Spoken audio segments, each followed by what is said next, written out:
Hi, this is Fred Libran. So I found this old webinar I did in some of my archives. It didn't have a video with it. It was a teleseminar or something like that. But it's about on the procrastination-free home. And I'm sharing some pretty radical thoughts here. So there's captions if you like to read along with it, if you just want to listen. I just wanted to make it available. It's lengthy, but I think you'll find it very helpful. Let me know what you think. Fred Libran, and assuming this is working right, it looks like it is, we're going to have a really good time working on procrastination, having a procrastination-free home.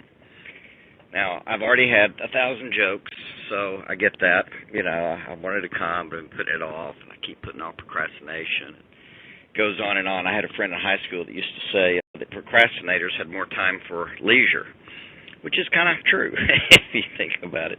Then someone else wrote me, yeah, but if they don't keep putting off the leisure. Well, what I'm going to do here is really try my best to share with you kind of how I approach thinking things through, solving puzzles, and in particular, how I have come to understand and deal with this issue of procrastination. So I'm going to go really fast, I hope. There's a chance to answer questions. If you'll look, there should be access there to a chat where you can put in names or questions or anything that's going on. Jody is joining me. I'm not sure if she decided to stay or go. She seems to be walking it out. Jody's joining me because she has the gift of being able to look at me and tell me, you're not talking to where everybody is. You're talking past them or over them or something strange. So she's there for that practical reason. So as we look at this, we're discussing this idea of a procrastination-free home. We're going to get to that, but it could really be called procrastination-free living. This is something that we've all sort of battled with, and I want to just walk through a bit of an understanding about it so that you can see why this fresh perspective and this fresh approach can begin to change this area for you. So just hold on to your seats, and if you have questions, like I said, put them in, and we'll see what we can get to. So I first want to introduce you to my family, and I am right there in the middle in the yellow shirt. That's me, and then Jody is there on my right in the red shirt. And if you go really from left to right, there's Brooks, our 18-year-old, then Forrest, then his wife Alyssa, then Danny, who's married to Tripp, next to his mom. Tripp is our oldest. Forrest is the third child. And then Jody, then Fred, and then Laura lives in St. Louis, and then Todd, her friend, which you'll hear more about, and Jocelyn, who is engaged to Holmes on the far right, who's currently at the University of Texas in Austin. So that's kind of the Libran family. Just to throw it in there, we decided to have a guy's picture too. Forrest wanted to have one of those, so he was trying to make us all look, I don't know what it was. It should have been in black and white, but there we are trying to look machismo at Christmas time. And so, what about me? Real quick, I grew up in Alabama. That already gives you an understanding of some of the challenges that I've had to overcome in my life, but I still wouldn't trade it. Educated, yes, I went to the University of Alabama. I studied English literature, fiction writing, speech communications, and wound up teaching speech communications for a couple of years there at the University of Alabama. I went to law school but left after a year. They tend to remove your heart the second year. I didn't want to do that. I moved from there and went to a school in Dallas Theological Seminary. I got a master's degree in Bible. Later, I completed a doctorate in applied theology, and I have other background and training in human dynamics and team building and personality, but in particular, I'm more interested in and appreciate the almost decade of training I went through to become a structural consultant. and understand the nature of structural dynamics developed by a fellow named Robert Fritz, one of my mentors, who is a mentor to a guy named Peter Singay, who teaches kind of the guru up there in the Sloan School of Management at MIT. And like I said, it's a bunch of blah, blah, blah. Yes, I've spent some time reading a few books and trying to think about things, but so have a lot of people. The trick is, do we ever get around to applying these things? And so I'm going to try to share with you both an insight, key insight, and application. A little further, as a kid, most kids ask, why is the sky blue? I would ask that, and then I would ask, and can we change it? It's just sort of how my brain worked. My real orientation in my life is I basically do three things in a row on problem solving. One, I get clarity about the issue, and then I get understanding about how it works, and then I try to find the one dial that will change everything. That's leverage. If I can just move this one thing, what will happen? That's what I'm going to show you today about procrastination. I'm going to show you one thing that if you change it, it begins to reshape the whole conversation and the way you interact about such things as procrastination. Realized I may not have been throwing these slides out correctly, but I'll see if I can do a little better now. There's the focus on leverage that we want to look at today. So, your procrastination story. I wrote you about two questions. What are the ways you see procrastination showing up in your home? And what questions are in your mind about procrastination in general?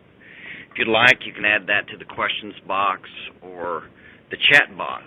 But these two questions are exactly what I care about. So I want to invite you to get those in your head as we look at this, because you have a story right now. Right now, somehow procrastination shows up in your home, or maybe your office, or your day-to-day life, wherever it occurs. And that kind of procrastination, that frustration you experience or critique from others, is exactly what you need to keep in your mind as we're going through this, because it's going to make a difference in how you learn this material, because you've got something alive in your mind. Also, what questions are in your mind in general about procrastination? What is it that you're thinking about? Well, my story is about my life, and my life is one of being like the gold medalist in my home for procrastination. I was the child that dawdled, drug his feet, that worked against it. I hated doing things I didn't want to do that were academic or intellectual, and then I hated things I didn't want to do that were physical.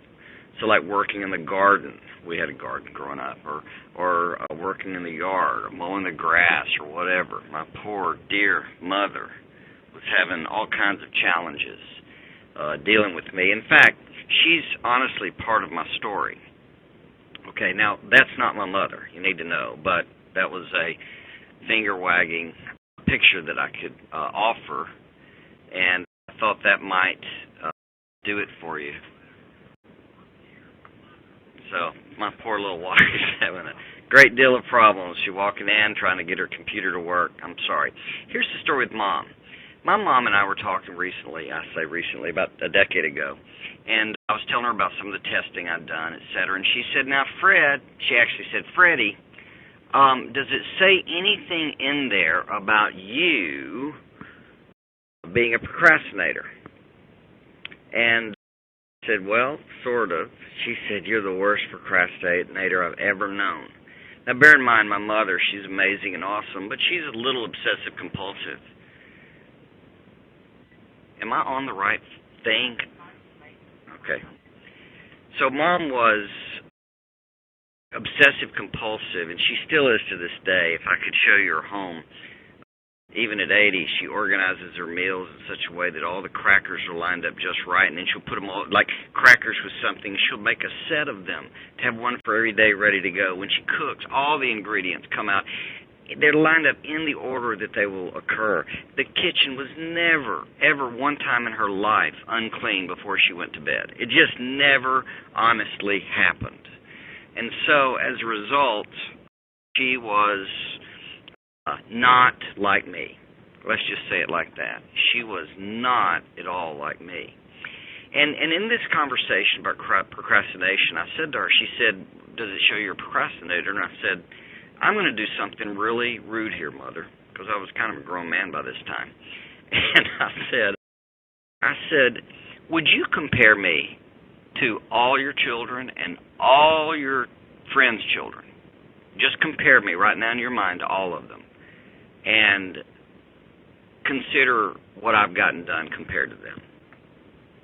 Now, there are a lot of them that give, quote, done more than I have, done less, whatever. But what I was hoping would happen was what did happen. And that is, specifically, she said, "Well, you have done a lot." And it was that moment, this really was longer than 10 years ago, it's probably 20, that moment I started unraveling this mystery about procrastination. Because despite the fact that I was the gold medalist and I was nagged on and shamed and cajoled and struggled with and rattled and battled, and they never really quite won. But since I was like this, I still somehow managed to get things done. And so you have to start asking yourself questions like, so maybe procrastination's not all it's cracked up to be. What is it, and why do procrastinators still seem to get things done compared to others? In fact, many times do even more. Well, we're going to make sense of that in just a second here. So, here's the basics. I'm going to tell you some down and dirty stuff. This is straight up, as fast as I can go, and I'm not going to put a lot of fluff in it, except, the story about Mom. 2, I'm not going to waste your time. 3, I want you to turn off your phone, your email, your Pinterest, your Tokyo Futures ticker, whatever's distracting you, and just take a moment, spend it with me, and let's think together. Here's how you want to take notes, the right way. The right way to take notes in these kind of things is not to try to get every word down, but when something is said that really strikes you, that you want to go back and think about, write that down. And if you'll do that and get 4 or 5 gems that way, put them on a card, carry them with you for a week, and reflect on it, you will actually master most of the material. It's quite amazing how that kind of focused note-taking works. Ask questions in that chat box. I keep saying that. And finally, we're going from problem to solution. That's going to be our simple structure.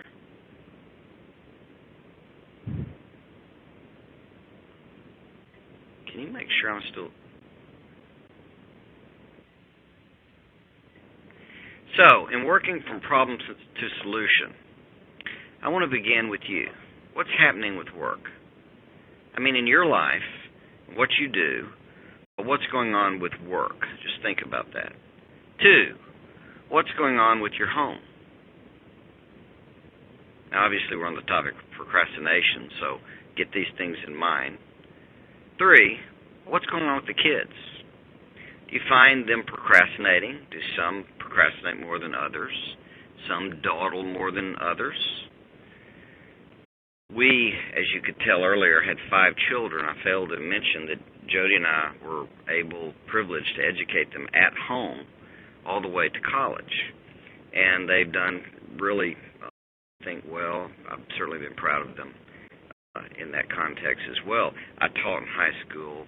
I'm speaking to a group of teachers next week for the Northeast District in San Antonio. I'm a fan of education, and our reasons for homeschooling were personal and largely academic, but I'm just saying that we, day in, day out, had to deal with the kids. It wasn't just, we didn't get the break from them going to school and let them be somebody else's problem. So in some ways, in our little laboratory, we've had to really work on these things. How many projects do you have are still waiting around? How much stress is it creating? Any fights about things being procrastinated? Did you know quarterly taxes are due on Thursday of this month? See, these are all the kinds of challenges we get to face in our day-to-day operation in life. So think with me as you look at it and realize or think through what procrastination really is. I know that you and I know what we're talking about, but a lot of times we use these terms and don't really recognize exactly what's up in our mind. So I want to just take a moment to show you. So we have Wikipedia that says, and by the way, I'm a fan of Wikipedia. People make fun of it, but they've done a really cool job of making sure their information is solid and useful, and way for the most part it's great. So here's Wikipedia's version of procrastination. It's the practice of carrying out less urgent tasks in preference to more urgent ones, or doing more pleasurable things in place of less pleasurable ones, and thus putting off impending tasks to a later time, sometimes to the, quote, last minute before the deadline. So procrastination, from a Wikipedia viewpoint, is a relationship between less urgent and more urgent tasks. And it's basically saying if you're doing a less urgent task than a more urgent one, you're procrastinating. Now, if we had time, I'd kind of show you that's kind of a wild and crazy definition, because now it's like there's an objective set of priorities. And I'd say, who's to say, anyway? What are you doing now compared to later? And does this mean that you're procrastinating when you're sleeping? Well, maybe if you shouldn't be. Is that the way that goes? I don't want to get into that exactly, but I want to just display that this definition and the way we wrestle with it is kind of how we talk about it in the culture. You're doing something you shouldn't be doing, or maybe you should be doing, but it's not as important as another thing that you're doing.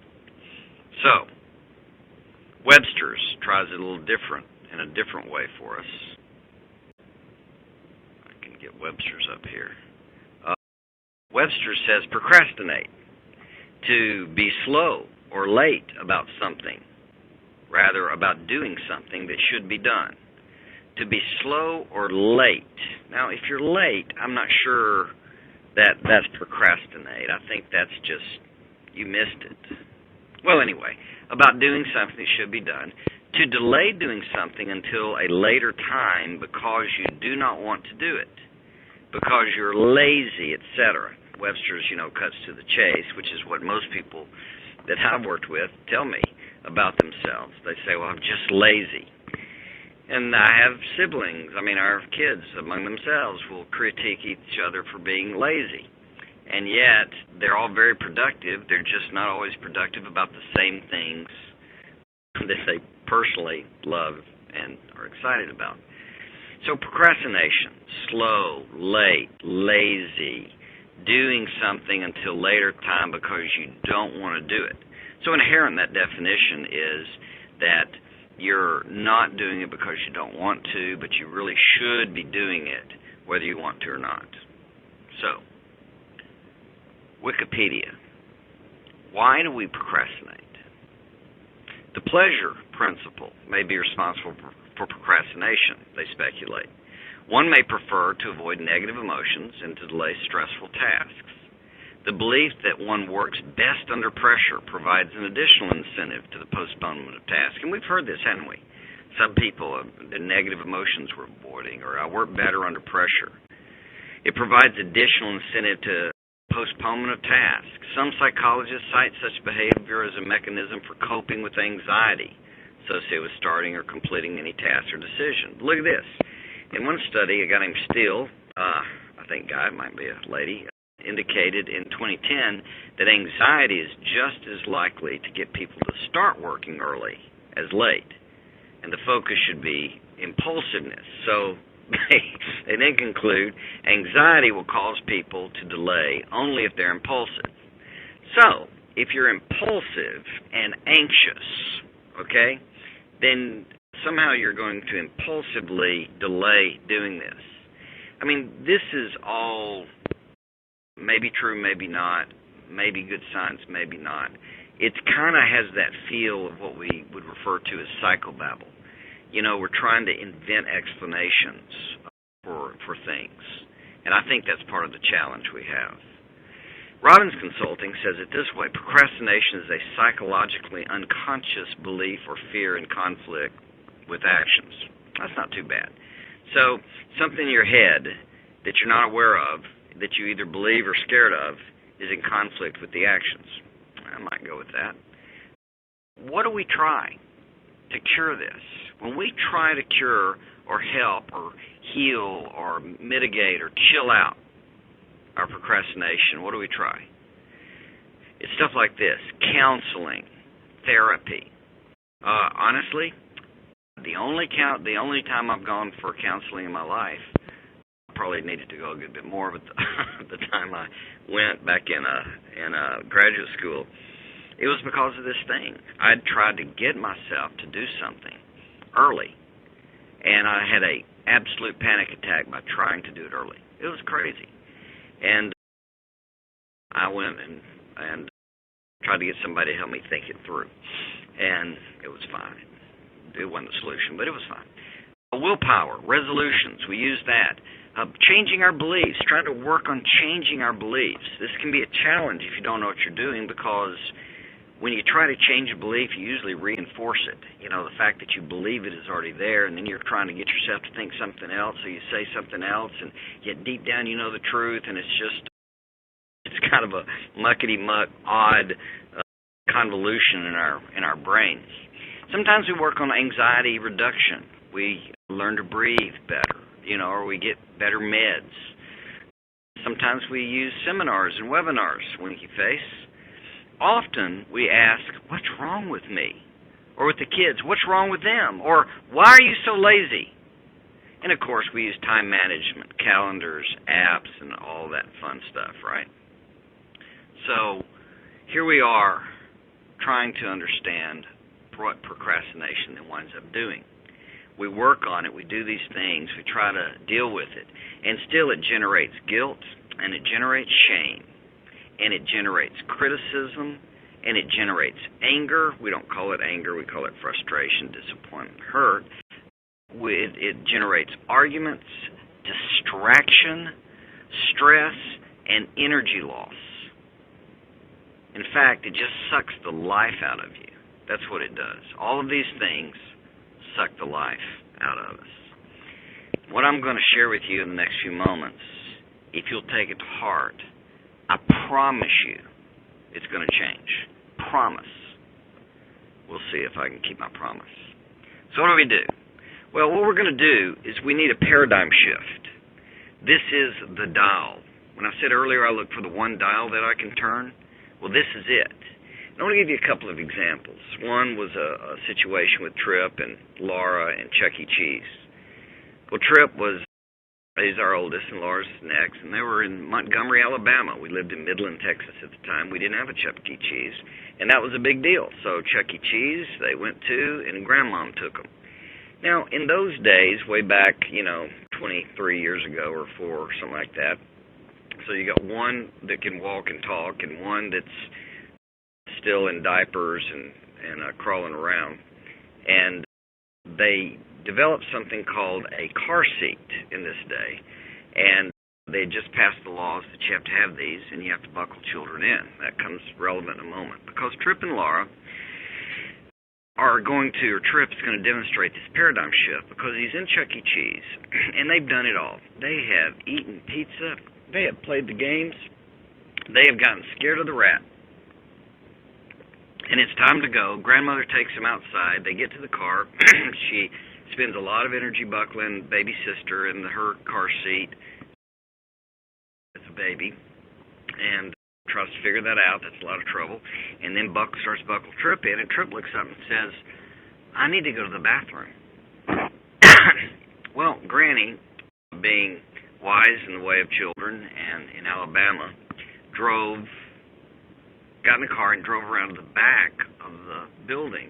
A lot of trees, big trees in Alabama, and got little Tripp out and got him ready to go to the bathroom there, kind of out back. Because, see, she didn't want to go back through Chuck E. Cheese, say, we don't need tickets, we don't need to see the rat, we just need to use the bathroom. So she drove around, got him out, put him down there, and he looked at her and said, what are we doing?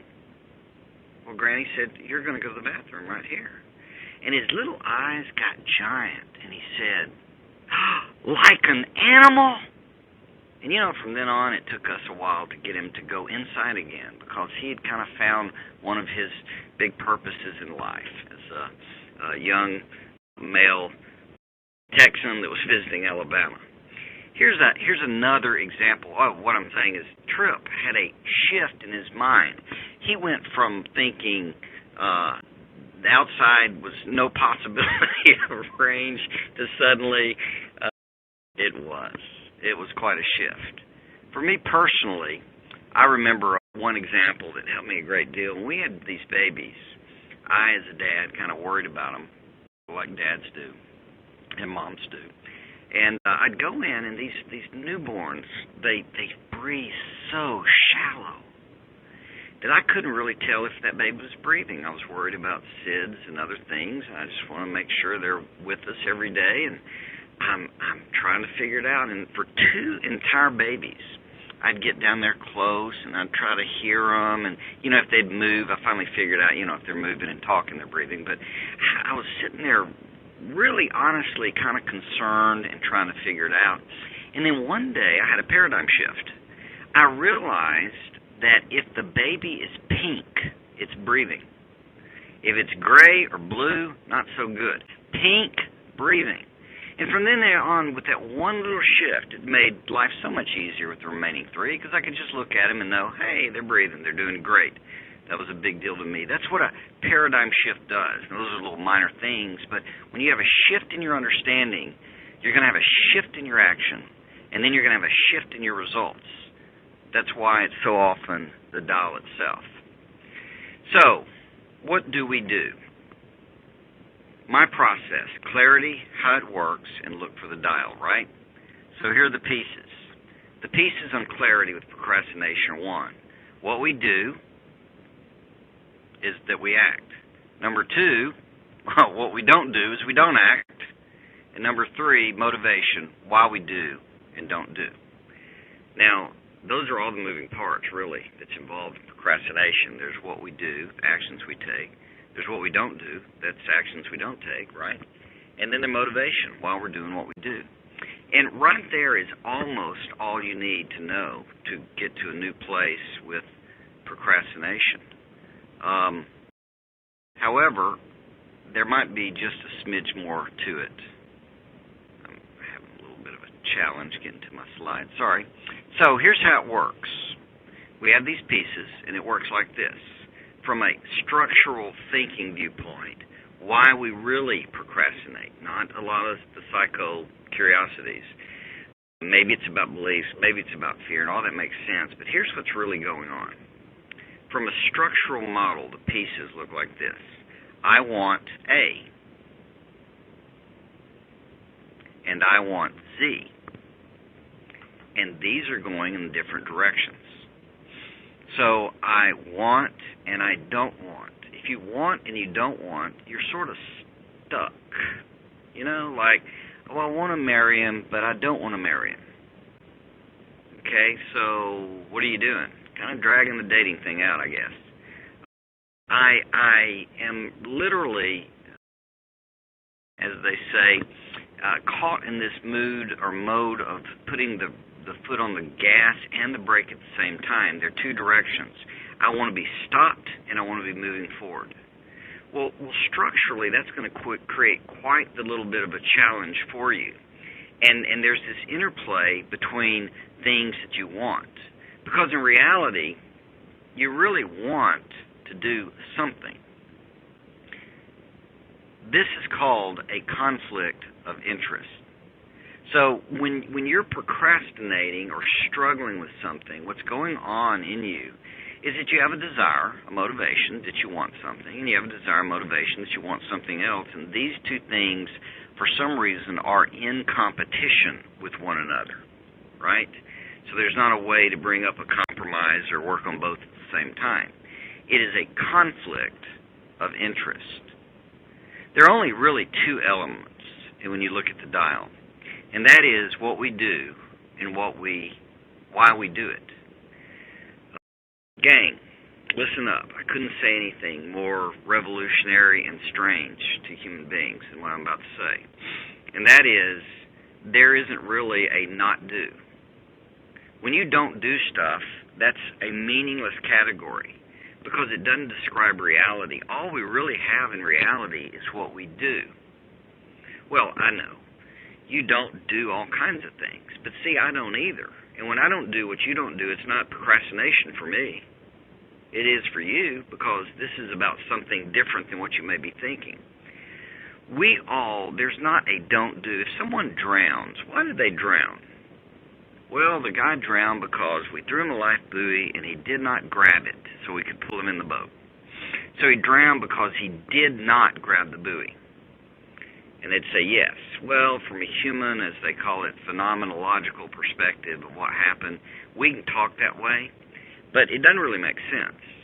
Because the reason he drowned is he got in the water and went under. See, we could also say he couldn't swim. He didn't know how to life-proof. He didn't take a lifeguard with him. He didn't tie himself to the boat so it didn't fall in. It's because he got in the boat to begin with, you know? If you don't get in boats, you don't drown at sea. See how easy that is? We can make an infinite number of not-dos, but they're nothing we can work with. All we have to really work with is what we do.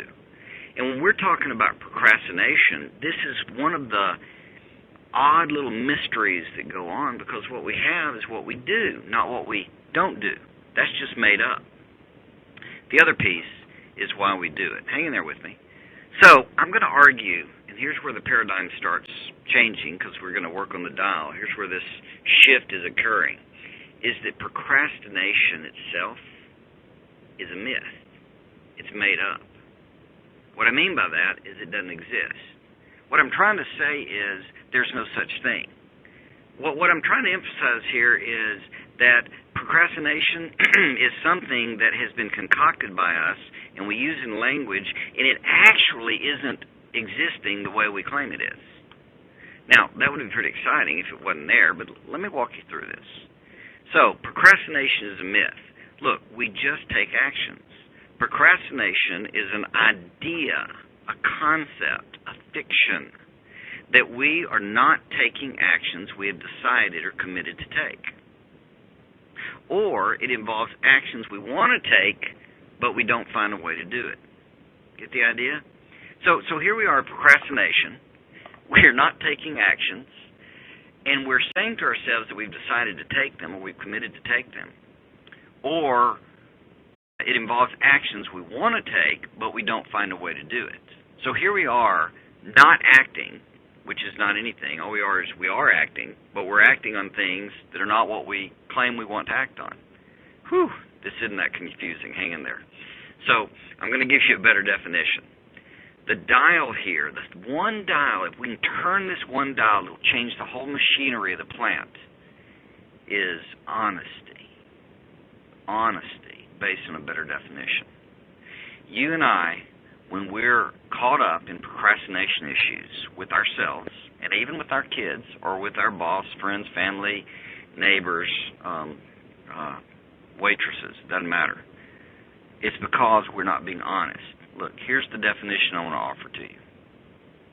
Procrastination is the act of lying to ourselves or others about what we want to do right now. Procrastination is the act of lying to ourselves or others about what we want to do right now. Now think about that. I mean, look, you've done this before. You've been in a relationship. You've pursued something.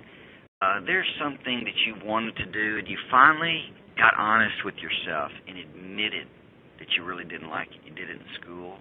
You did it with a dating relationship. You did it with some aspect of a job. It's just something you finally admitted to yourself that you didn't like. That's called telling the truth, right? So I'm going to argue, or I am arguing here, that procrastination is the act of lying to ourselves or others about what we want to do right now. So when you're doing something, like right now, you're listening to this, okay? So I'm pretty sure you want to do that or you wouldn't be here. So you want to listen to this. And if you want to do something else, you probably go do that very thing too. Saying that you're procrastinating because you're doing one thing instead of another is a made-up thing in your head. Because the truth is you really don't want to do that other thing. What would happen in your life if you started telling the truth about what you wanted to do in any moment? This dial is honesty. Here's kind of another aspect or angle on this. This comes from Stephen Covey's The 7 Habits of Highly Effective People. And I take issue with Stephen Covey here. I can't really discuss it with him since he went on to his eternal destiny a couple years ago. But he argues in there that there's these quadrants, and he wants you to be in this one quadrant with the star. And the premise is my premise is that we humans do what we want to do. I think that's what we do. I think humans always are doing what we want to do. That in any moment we're doing what we want to do. I'm going to show you a little more about that. But his argument, and it feels this way, again, from that phenomenological human perspective, that urgent, or rather my argument is that urgent equals important now. His argument is you can divide urgent and important. So that he would argue, you can see these quadrants, you could have an urgent and important quadrant, you could have an urgent and not important, you could have a not urgent and important, and a not urgent and not important. I put the star in the wrong place, I apologize. What he wants you to work on is that bottom left one, which is not urgent but important. So he argues, like we all kind of feel, that there are these important long-term things to work on, but because they're not urgent, we keep delaying, we keep waiting, and as a result, we get caught in what's called the tyranny of the urgent. You ever heard that term? The tyranny of the urgent. Well, here's the trick. Urgent actually means important now. This is made up. If it's urgent but not important, then why are you doing it? Pick out anything in your life that is urgent for you to do but not important. I promise you it's important to you. Or it wouldn't be urgent. Urgency is just time-related. It's the importance in the moment. Look, the tyranny of the urgent is the reality of the urgent. That means you care about some things. You know, people that don't care about anything, nothing's urgent, and as a result, they don't do anything. Getting in touch with this and understanding that urgent just means it's valued for you right now helps you understand that other things that aren't valued now, it's not delay, it's not procrastination, it's about what you want to do. For example, Brooks, our 18-year-old. I know he's told me he would like to get married someday. That's important to him. I mean, it's an important thing, right? But not now. He's 18. He's not interested in getting married now. It's not important now, but it will be important then. It is an important value to him, but time is what's at issue. And we do this all the time on procrastination because we've created in our mind this weird category about something that we think we're supposed to be doing. It doesn't need to be done till later, but we've got in our mind that we've got to do it now, but we don't want to do it now. And because we don't want to do it now, guess what we do? We don't do it. It's how people are. You and I and your friends and children are all doing stuff. That's what we're doing. We're just doing stuff. Every day we're doing, if you look at someone and they're not doing what you want, well, they are doing something. It may be watching TV, playing a game, picking daisies, counting stars. I don't know, but they are doing something. Next, we also do what we want to do. All of us do that. We do what we want to do. To stress this, I'd say at least we do what we want 99.9% of the time. We can't make ourselves do what we don't want to do because we don't do unless we want to, in some meaningful sense of the word. Objectors just need to be asked, then why are you doing it? Now look, don't miss what I'm getting at here. This is really kind of important. Every time you're doing anything, I could ask you why you're doing that, and you could tell me. I mean, you may have some weird habit or something, or you have some neurochemical problem, but I mean, on balance, the stuff we're talking about, day-to-day life, if you don't think you are doing what you want, then why are you doing it? And the answer is you do it because you want to. One of the famous things they say in the procrastination literature is that we'll do other things, like clean our room finally, instead of doing this other thing. Well, really, you didn't want to clean your room? Then why'd you do it? And the answer is you did want to do it. Look, all the things you do in life are all a matter of what you want to do. And sometimes you do some things, and sometimes you do another. What you have in your head is a psychology, a way of thinking, a fiction that is adding pain to your life. We're going to look at how to cure that now. You and I and your friends and children are just doing stuff. It's a fiction. We want to do something we don't want to do, from our brain or from others. Other people are telling us that we should want to do something that we don't want to do. Hence, we're procrastinating. Our brains tell us you should want to be filing your quarterly taxes today, even though they're not due until Thursday. Instead of doing them on that day, see, that's labeled as procrastination. Really? By whom? If I had filed them 2 months ago, would that have not been procrastination? Well, if I could have done it before then, why not? The trick is, when do you want to file them? If you want to file them 5 days earlier, well, do that. If you want to do it that day, then do that. If you want to do it 2 weeks earlier, hey, why don't you do that? If you want to let somebody else file them for you, do that. We have a fiction going on that we want to do something we don't want to do. Procrastination, I'd say it this way, is the anxiety or shame experience when we do what we want to do while pretending we want to do something we believe we should be doing instead. It's anxiety and shame we're creating. We experience this because we're doing what we want to do, but we're pretending we want to do something else for others or for our brain or whatever. Procrastination is the act of lying to ourselves or others about what we want to do right now. And what I'm getting at is you want to start telling yourself the truth. You want to look at what you're doing and say, hey, this is what I want to do. It is magic for you to begin to tell yourself this. I remember some years ago, someone I was counseling, don't try this at home, but I knew this person, and they called me and they said, it's happened again. I have ick. I called it ick. They were depressed. I'm not making light of depression, don't get me wrong. This was a person I knew, unique nature of the situation. But it was like she'd walk by a bush or something and get it on her. And she was depressed, and I said, well, there are 2 quick things you can do. One, you can get the kids together and get some carnations and go hand them out at the retirement home or the nursing home. Oh, I don't think I could do that. I said, okay, the other thing is to get alone and say to yourself out loud 100 times, I choose to be depressed. Okay, I'll do that. So I didn't hear back for 3 days. I called. How you doing? Oh, I'm great. What happened? She said, well, it was kind of funny.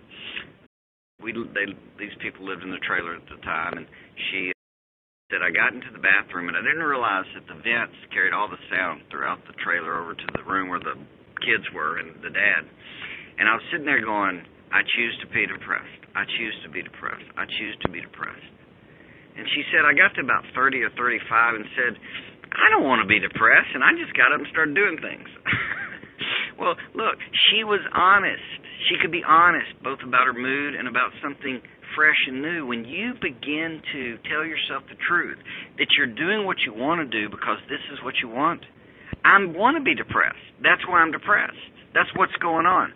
Don't let me sound like I'm oversimplifying it. I get about neurochemistry and I get other issues. But I'm talking about common, run-of-the-mill type of emotional things and moods, etc. We hold on to these things and we're not admitted to ourselves we want them. There's some kind of payoff. Procrastination is the act of lying to ourselves or others about what we want to do right now. So here's some insights, and then we're going to apply it, and then we're done. Insights. Holmes Librand, our 4th child, one day he said to his mom, some debate about something missing, he said, it ain't missing if you're not looking for it. That was actually pretty insightful. It ain't missing if you aren't looking for it. Well, in another kind of parallel universe here, it's not procrastination if there's no due date. Look, if there's not a time it's actually due, how can it be procrastination? And yet, you and your kids and everyone have been doing this all the time. We all get caught up in this fiction about what we want to do, and we want to do it, and it doesn't even have a due date to it. It's really kind of odd. As soon as you realize you don't really want it, and you decide you won't pursue it, sorry about the spelling, but you're no longer procrastinating.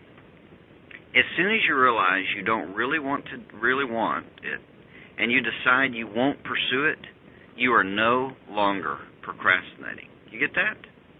So you realize you don't really want it. You decide you're not going to pursue it. It means you're telling yourself the truth. Then you are no longer procrastinating. You just got cured. As soon as you realize that you don't really want it, as soon as you decide a future moment in time to do it, you're no longer procrastinating. Now think about that. This is very powerful. As soon as you decide a future moment in time to do it, you're not procrastinating. As soon as you decide I'm going to file my taxes on Thursday and today's Tuesday, guess what? You're not procrastinating. You just made it go away magically. And finally, third insight is as soon as you admit you only do what you want, then you'll never procrastinate again. You try this. As soon as you admit that you only do what you want, you won't procrastinate anymore. You'll just say, I'm doing what I want to do, and then you'll say, hey, I don't think I want to be depressed anymore. I don't want to do this. I think I want to go ahead and work on that. I think I want to fill out those papers. I want to go ahead and read this to the kids, or I want to go out and just name what it is. As soon as you admit you only do what you want, then you will never procrastinate again. You'll just simply figure out what you want to do next.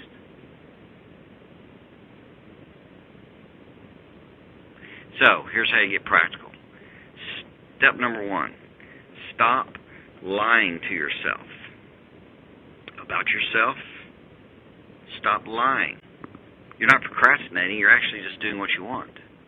And if you want to do something different, then we'll get to that. Stop lying to yourself about your kids. They're not procrastinating. They just don't want to do it. Just look at them and understand. The problem is not procrastination. The problem is they don't want to do it. Or rather, they do want to do what they're doing in that moment. That's why kids do what they do, because they want to. If you ever figure that out and you get sharp as a parent, you start rearranging life so they'll want to do what you want them to do. How simple. Once you admit you aren't taking action because you don't want to, either let it go forever. Admit it. You're not taking action because you don't want to. Let it go forever. Or figure out how to want to. That's all it takes. So, to want to change with a primary and secondary want. Let me just explain how this works. In other words, if you admit that you don't want to do something, then you're done. If you admit that you don't want to do something right now, but you want to, here's what you do. First, you need to sort out this idea of primary and secondary choice. This is how it works. Something you don't want to do becomes something you want to do if it serves something big. I'll give you an example of that. You might want to finish college, or you had this, or I certainly did, or it could be high school, or it could be anything, any certification. You want to finish college. However, you also have to take a foreign language. I did. I had to take Spanish. I did not want to take Spanish. But when I thought about graduating from college and getting out, and that Spanish was a necessary part of that, then that primary thing I was motivated to do kind of carried along what I didn't want to do. This is a very, very powerful way to sort out your want. So if you realize you don't want to do something, but you want to, you want to look and think through, how can I tie that very thing to something bigger? I don't want to do what my spouse wants me to do. However, because I want to model something to kids, or I want to build a better relationship, or I want to get along by the time we retire together, I think I'll go ahead and do this thing and pitch in, be a good support about it. Here's another way to go. Another simple way is simply to write down the reasons you do want to do and the reasons you do not take something that you admit you don't want to do, but you think you need to or want to, right? Then writing down, why do I want to do it? Just list those reasons. And why do I not want to do it? And list those reasons. It has a magic in your life because it brings about clarity. And that clarity allows you to say, then I'll never do it. I used to think I wanted to fly an airplane. Buy an airplane, fly an airplane. And as I learned about it, and I found out that airplane pilots, small pilots, besides the expense, off the ball, they have to check the airplane every time, like 20, 30, 50, 100 checkpoints, blade, gas, test, check. For me, going over that list every time I got in a plane would probably, back then, have driven me crazy. And so I would have checked about half of them and said, let's risk it. And I'd have killed myself. When I finally realized that, I went, you know what? I'm never going to fly. I wasn't procrastinating anymore. I was done with it. It brought clarity because I thought through what I wanted, what I didn't want. You can do that as well. In getting practical, you need to stop lying to yourself. We said that. Once you admit you aren't taking action because it's too, you let it go or figure it out. I want to just get down to what it takes to have a procrastination-free home. So, I want you to think about a procrastination-free home. First, quit lying to yourself. They don't want to. That's why. That's actually the reason your kid or spouse or whoever you are doing what you do. It's not procrastination. They're doing what they want to do. You've got to start telling yourself the truth. I'm doing this because I want to. They're doing this because they want to. Next, you want to create ways to change what they want. Expectations are often a total cure. I'm going to tell you this. Honestly, if you'll start making a habit simply explaining clearly what you expect from your children, it almost by itself cures any of the issues. Most of the time, we're telling them we don't want. Again, there are no don'ts. Just do. We don't tell them what we do want. Don't quit being mean to your sister. Okay, that's fine. What if you explain to them what you wanted them to do, how to treat them? I remember all our little kids always wanted to pinch them and poke them, see what would happen. We brought a baby home from the hospital. So we'd show them what we wanted them to do. You can pet their feet. No, not hard, softly. Yes, this is what you can do. We would give them something to focus on. Explaining expectations almost cures it because your kids are sitting there very often not knowing what you want.